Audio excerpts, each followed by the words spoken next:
Hi, my name is Tiffany Carter, and I am a graduate student at Bushnell University in the MAL program.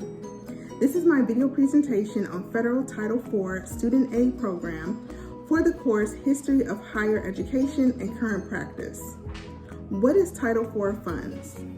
Title IV funds are federal student aid funds which are from the federal student aid programs administered by the U.S. Department of Education.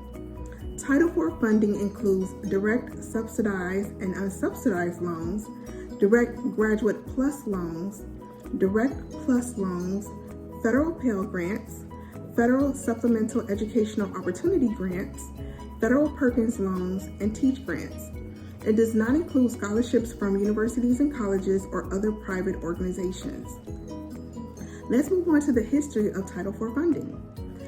President Lyndon B. Johnson signed the Higher Education Act of 1965 to create protections for college students and to make college more affordable.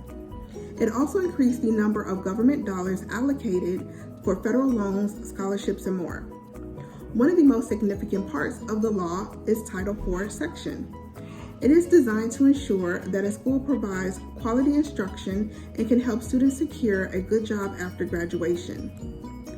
Title IV schools are the only institutions where individuals are eligible for federal student aid. Attendees of these colleges can receive student loans, grants, and enter a federal work-study program. Now we're going to discuss some of the pros of Title IV funding. The biggest takeaway is that Title IV funding allows for those that previously did not have the means to pay for college a way to afford to go. This includes immigrants, first-generation college students, and those from impoverished, underserved communities, which includes many minorities. While discouraged, any excess funds from aid can be used to pay for books, living expenses, which can include food, rent, and clothing. Title IV funds can be used to provide additional services, staff, programs, or materials that are not provided with state or local resources. It can also be used as a source of credit for those unable to obtain credit. It provides a chance for students to start laying the foundation of their credit history by staying on top of their payments once they are no longer in school. Now let's move on and talk about some of the cons. Americans are increasingly burdened by student loan debt. The total student loan debt has reached $1.5 trillion by the year 2020.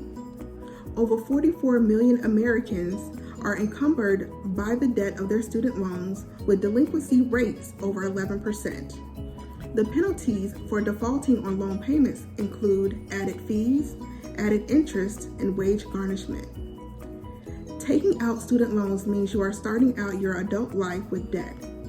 The average adult carries around at least $40,000 in student loan debt, not including debt from graduate programs and advanced degrees. Student loan debt can get in the way of other financial and lifestyle goals. Having student loan debt can make it increasingly difficult to rent an apartment, buy a car, or buy a home. Student loan debt can also exacerbate the racial wealth gap. Women hold 2/3 of America's nearly $1.5 trillion student loan debt, with Black women carrying the highest student loan debt of any racial or ethnic group. An estimated 86.8% of Black students take on federal loans, at least 50% of that being women. 12 years post-college, white men had paid off 44% of their student loan balance, while white women had paid off 28%.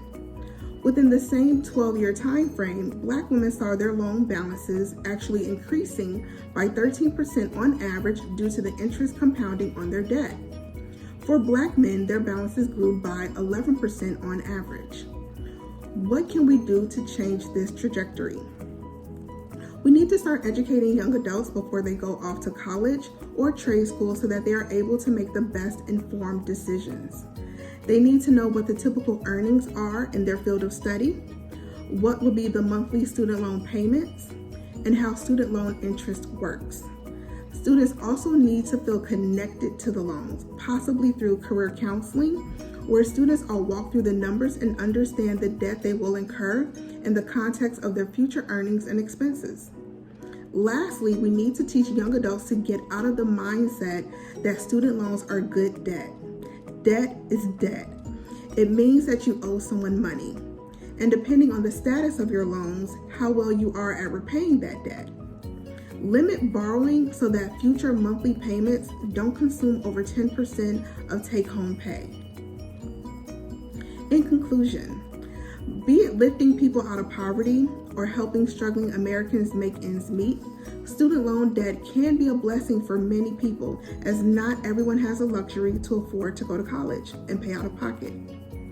When an individual uses federal funding, in particular federal loans, to pay for school, they are essentially betting that they will come out of their college career with the human capital to repay their loans in principal plus interest.